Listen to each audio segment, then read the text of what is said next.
Sa ating latest satellite images, makikita po natin patuloy pa rin yung pag-iral ng easterlies. Ito yung hangin nagmumula sa karagatang Pasipiko na magdadala pa rin ng medyo mainit na panahon sa malaking bahagi nating bansa. Sa ngayon, nakaka-apekto po ito sa bahagi ng Visayas, sa Central at sa Southern Luzon. Asahan pa rin natin, malaking bahagi po na ating kapuluan ay patuloy na makararanas ng medyo mainit na panahon, bagamat posible pa rin ang mga localized rain showers and thunderstorms sa dakong hapon hanggang sa gabi. Kaya manatili pong nakatutok sa mga updates ng Pag-asa upang malaman nyo po kung saang lugar magkakaroon ng mga thunderstorms, mga isolated thunderstorms and rain showers. Nag-issue po tayo ng mga warning.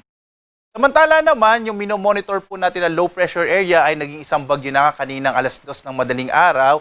Ang huling lokasyon po nitong tropical cyclone na nasa labas pa ng PAR or ng Philippine Area of Responsibility na nasa mahigit 2,000 kilometro silangan ng Eastern Visayas. Ang lakas po nito ay nasa 55 kilometers per hour, yung hangin po nito malapit sa gitna, habang yung pagbugso ay nasa 70 kilometers per hour. Kumikilos pakanluran sa bilis naman na 15 kilometers per hour. Wala pa pong epekto sa ating bansa itong bagyo, pero inaasahan po natin na ito ipapasok sa loob ng Philippine Area of Responsibility posible po by tomorrow late night or sa madaling araw po ng linggo. At kayong posible po maging track nito ay kikilos pa hilagang kanluran at posible rin po na maliit pa sa ngayon ang posibilidad na tumama sa kalupaan ng ating bansa. Kaya tumutok po sa mga update ng Pag-asa para dito sa binabantay natin na bagyo na maaaring pumasok ng PAR.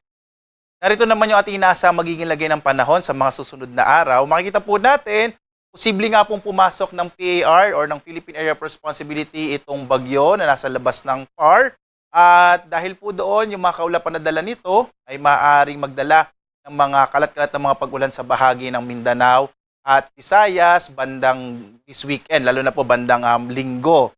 Samantala naman sa pagkilos po ng bagyo, pahilagang kanluran nga po, posible naman na matrigger nito ulit itong habagat or southwest monsoon. Kaya naman, pagdating po ng Lunes hanggang Martes, posibleng maging maulap yung kalangitan na may mga pag-ulan sa may bahagi naman ng Visayas at Southern Luzon, at maaaring din po magkaroon ng epekto sa ilang bahagi ng Central Luzon, kabilang na rin yung Metro Manila. Pero patuloy pa rin natin ito i-monitor, lalo't-lalo nga po na nasa labas pa ng PAR itong bagyo.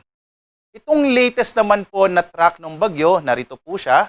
Base po sa ating latest track, muli po, posibleng ang pumasok ng Philippine Area of Responsibility itong bagyo bukas ng gabi or madaling araw po ng linggo.